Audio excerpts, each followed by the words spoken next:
Amen. Right? We can all agree to that. That's how they became big companies, though. They took risks to and they buy up the risk takers. Right. They buy up, exactly. They buy up the risk takers.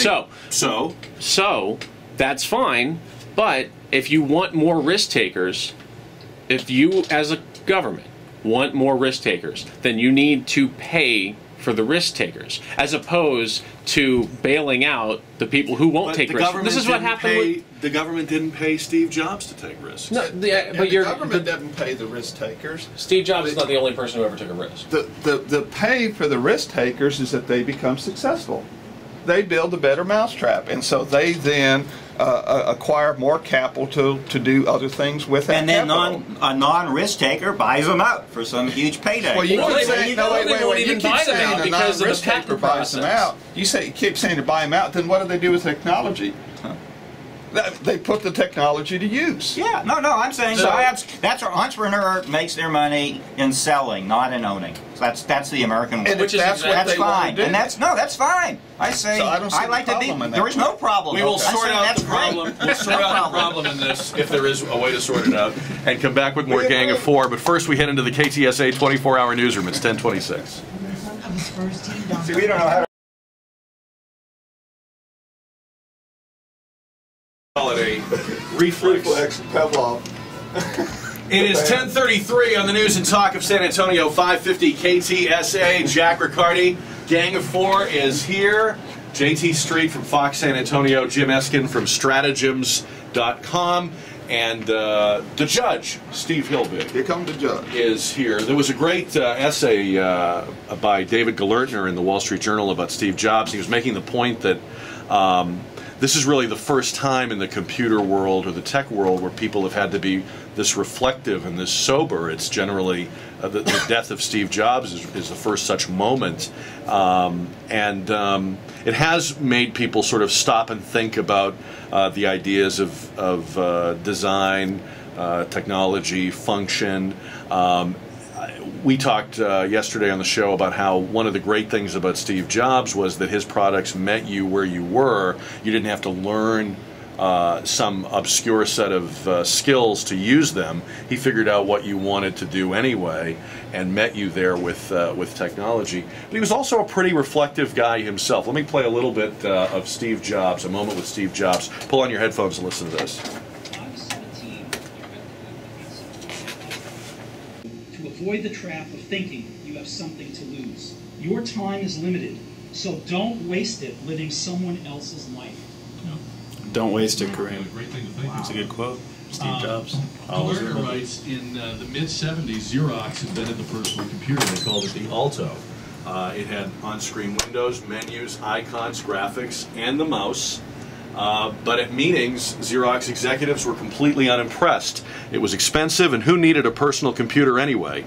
One executive said, "Personal computer? Ha! That sounds like personal aircraft carrier."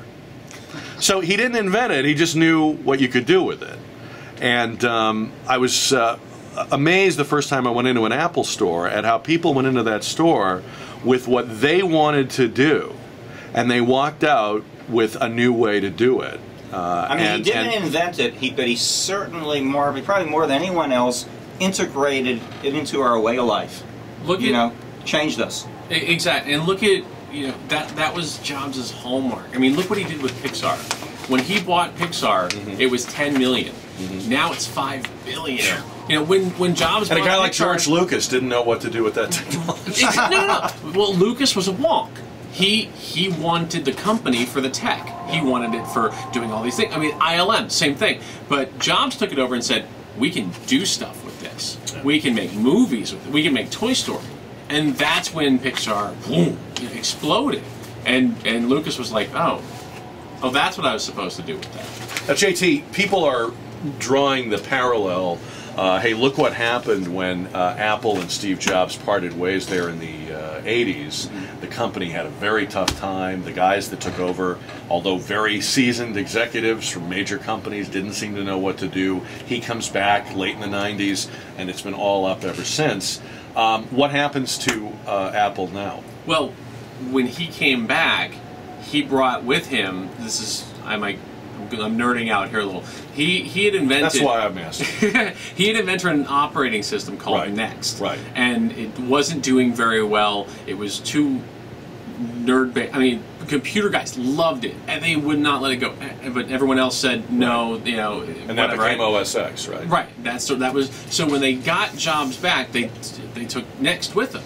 You know, and that was when Apple skyrocketed because they had this new platform. Once again, Jobs showed, I can take these things and create applications. I can make this applicable to your life.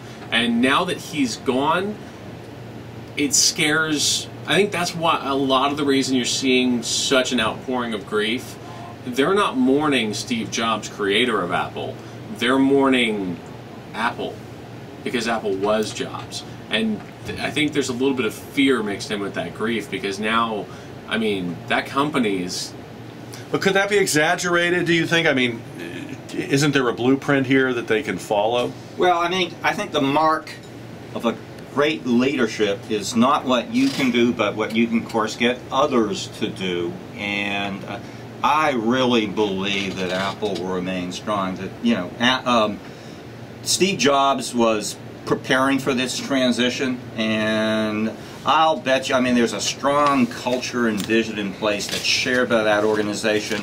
But talk about a wake-up call. I keep on thinking, I'm reminded when we lost a couple of years ago Tim Russert, we have lost someone out of the generational cycle and reminded, I'm sorry for the cliche or mortality, I'm scared. You know, typically you think it's your parents' generation that's, you know, that's dying. I mean, it's very scary, and I liken to Tim Russert, you know, someone who's very, very public and someone who, by and large, there's a lot of admiration and good feeling. We lose them out of that generational cycle. I guess, though, that to me is a very scary proposition. We'll find out now, Steve, whether he was more the guy that introed these products and green-lit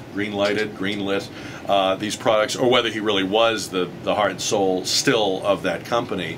It may be that in fact they don't have as great a public face, but they may still have the people in the company that come up with these ideas. Well, I think that you can look at what happens to most entrepreneurs, getting back to that the person with the vision, first generation, has a hard time passing it on to the second generation, even though that second generation may have spent 20 or 30 years with the person that had the vision.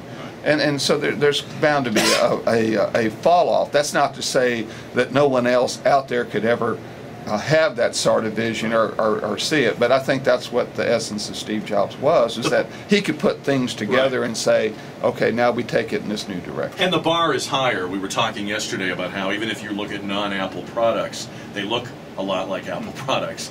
That's the new standard. You know, that's the tail fins of the tech movement. You got to have it. You've got to be competitive in some way, or compare positively in some way to those products. So even if you're making a smartphone, or you're making some sort of PDA, you've got to somehow have that look and live up to that bar, and that bar remains even if he's not there.